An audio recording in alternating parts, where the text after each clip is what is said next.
tasting where we beat out the French in a blind tasting. Yes. Has somebody seen the movie Bottle Shop? No? Okay. Well, yes, we beat out the French in 1976. Mike Burgess won with his 1973 vintage Chardonnay. That Chardonnay bottle is inside Gurgis Hills Estates in a glass case. It is worth $26,000. Wow. The wine is no longer any good, but it's a nice souvenir. We We'll also take two. We'll take two. All right. We also, I got a 10% off today, honey. We also won in the red department. Stag's Leap Cellars, which is along the east side of the valley. They won with their Cabernet Sauvignon. There were no American judges on that panel. They were all French. When they were blindfolded. When they got to the Chardonnay, they just knew it was from France. It wasn't.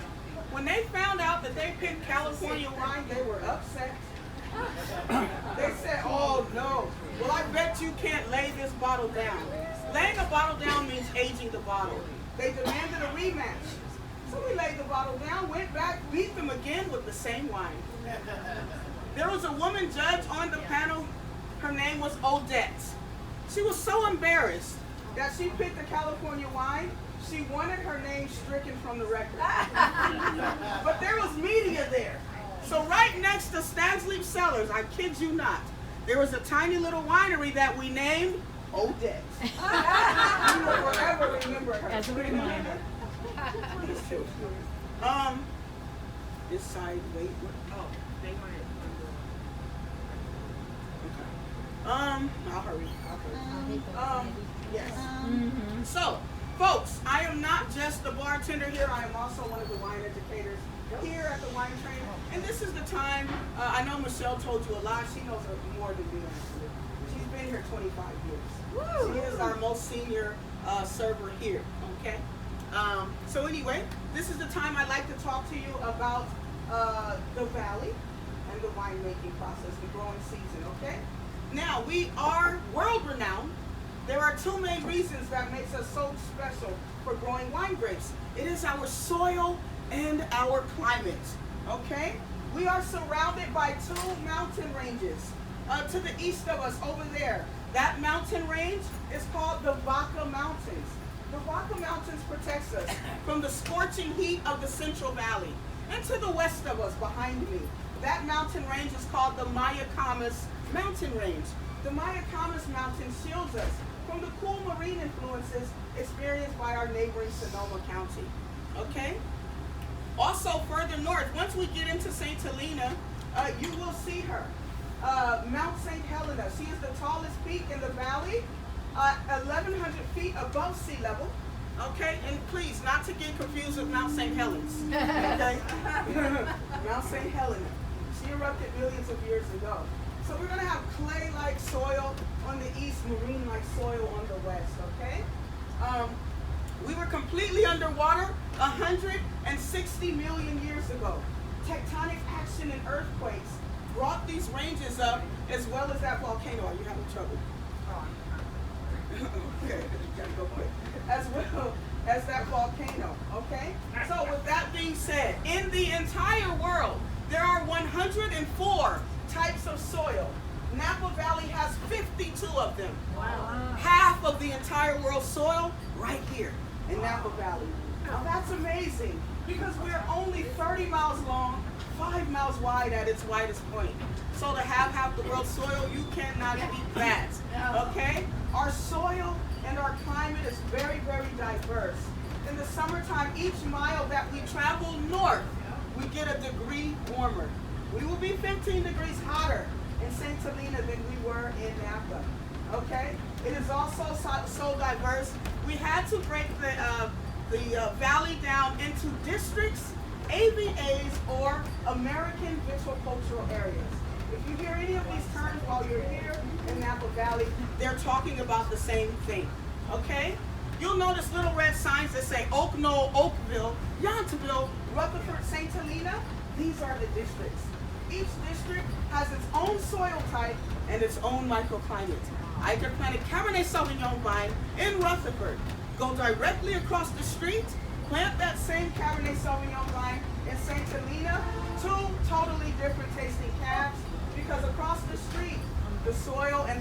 it is different. All right? Again, so diverse. During the summertime, we can get up to triple digits easy. But then at night, once the sun goes down, that cool marine air and that fog rolls in and hovers over the entire valley, cools us all the way down to the 60s, even 50s after that triple digit day. And then the next day, when the sun rises, burns the fog off, temperature shoots all the way up again. So that steady rising and falling of temperatures ensures the critical balance between acids and sugars in the grapes. So this, along with the winemaker's vision, is how we're able to create these beautifully balanced wines. Okay? We are world renowned. We want to stay that way, so we do not mass produce throughout this valley. There are close to 600 wineries here in the valley. Most of them are family-owned, small lot, small production. If we were to start mass producing throughout the valley, we would not be who we are. Our quality would go down. With that being said, Sutter Homes is here, and I'm going to leave that right there. We're just going to leave it right here. We need them. That's right. Okay?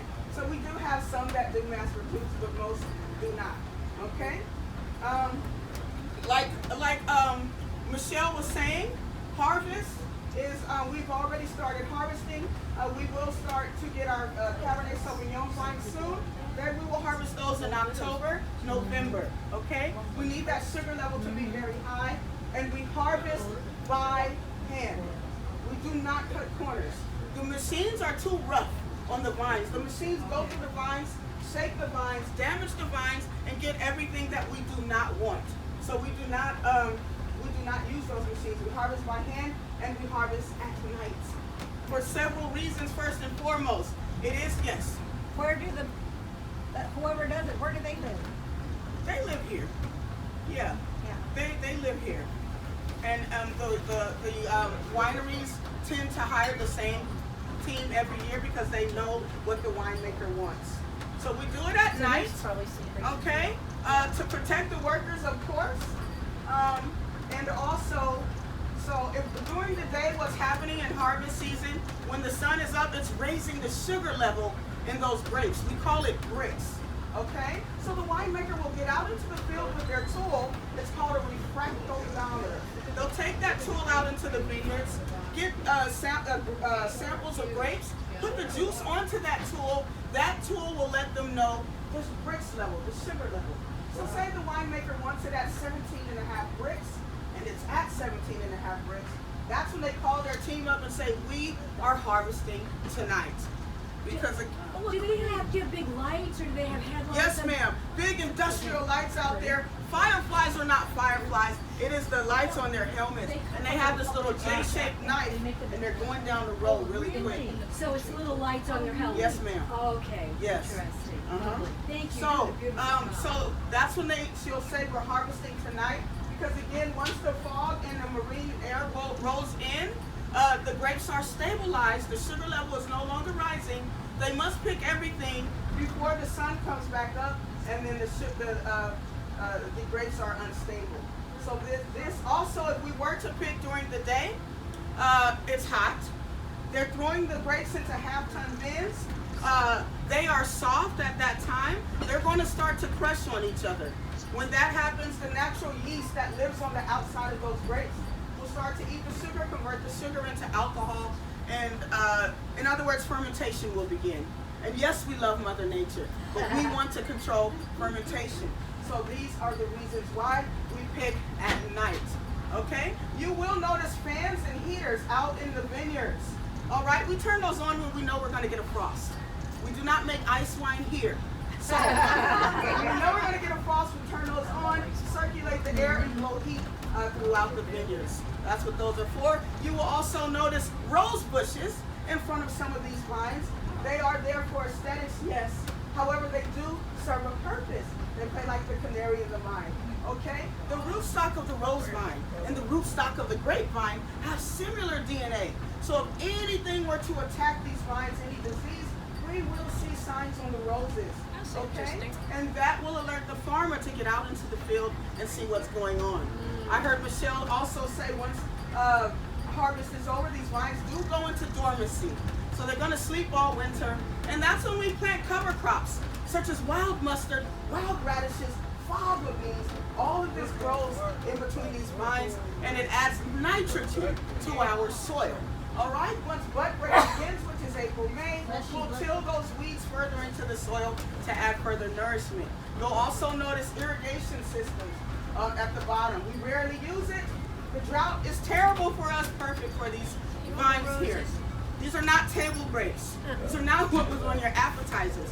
Table grapes are big, plump, full of water. Wine grapes are small, concentrated, full of sugar. Again, we need that sugar level to be very high, because once we roll them into the fermentation tank, add a little more yeast, that yeast will eat the sugar, convert the sugar into alcohol, and then unfortunately, the yeast will die of alcohol poisoning. And may God rest the yeast soul. But we need our wine. Folks, we are pulling up on V. Satui Winery. We are partnered with them. This winery is owned by Dario Satui. He is a fourth generation Italian-American vintner. He owns this one, and he owns Castello di Omarosa in Calistoga. This one's grandfathered in, so they have a deli, picnic area. On Saturdays, they bring out the barbecue grill. Really nice place. What I love about Dario's properties, he does no distribution. You will never find any of his wines in any stores or restaurants. Small lots, small production is the way to go. Okay? These are Italian-style wines, food-friendly, very easy to drink. Yes, sir. White grapes versus purple grapes. It's just the skin. It's just the skin. Yeah. That's it. We take the skin off. Do these small wineries allow you to order and mail out their wine? Yeah. Or you can do that? Absolutely. Okay. Absolutely. I just want to tell you one more thing, and I'm going to let you go. Cool thing, cool fun fact about the train tracks. Wine Train owns these tracks. We are the only train that go up and down this track. We do have 2 trains on the track at one time. There is another train that left before us. It is a smaller train, a 3-car consist. It is called our Legacy Tour. It stops at the famous Napa Valley sign. It stops at Charles Krug Winery and then V. Satui. 6 hours, they're wasted when they get back to it. Oh my God. I tell you, they're up dancing and everything. However, the train tracks were laid during the gold rush by California's first millionaire, Mr. Samuel Brandon. Mr. Brandon owned a newspaper in San Francisco. He also founded the town of Calistoga. All right? So he would take his guests from San Francisco to Calistoga by horse and buggy to enjoy the natural geothermal pools and the therapeutic waters that still exist to this day. But there were a lot of bandits and robbers out there that kept getting robbed. So he laid down the track so that he can safely transport his guests up valley. How he became California's first millionaire? Well, he went to work one day at the newspaper. All of his employees were gone. They were out digging for gold, trying to get rich. Oh yeah. So what'd he do? He went around, bought up all the pitchforks, shovels, things of that nature that you can use to dig. Paid 10 cents a piece. Turned around and sold them for $20 a piece. And that's how he became California's first millionaire. We are in St. Helena. Just a little under 7,000 people reside here. And there's Sutter Homes. I told you they're here. There you go, my friend. Just a little under 7,000 people reside here, and the homes start at $1 million. That is for a 2-bedroom, 1-bath fixer-upper. Yeah, we'll take 2. Yes. Jayla and I work here. We don't live here. Again, I'm not 10% off today, honey. One more thing, these vines they can last a very long time. Well over 100 years. Okay? However, like us humans, they start to produce less around the age of 30 and 40. But that's okay because our quality is high, isn't it? The older we get, we may produce less, but our quality. Woo, That's right. Can't beat it. Can't beat it. So we tend to switch them out at around 35, 45 years. And when we do that, when we plant new ones, it will take about 5 years for them to produce quality grapes for wine growing. Now you will find bottles that say Old Divine, like Old Divine Zinfandel. You do know that vine was at least 80 years old. Okay, and they will hike up the price because it is producing less. All right. Are there any questions? She's very good. Thank you, everybody. Fabulous.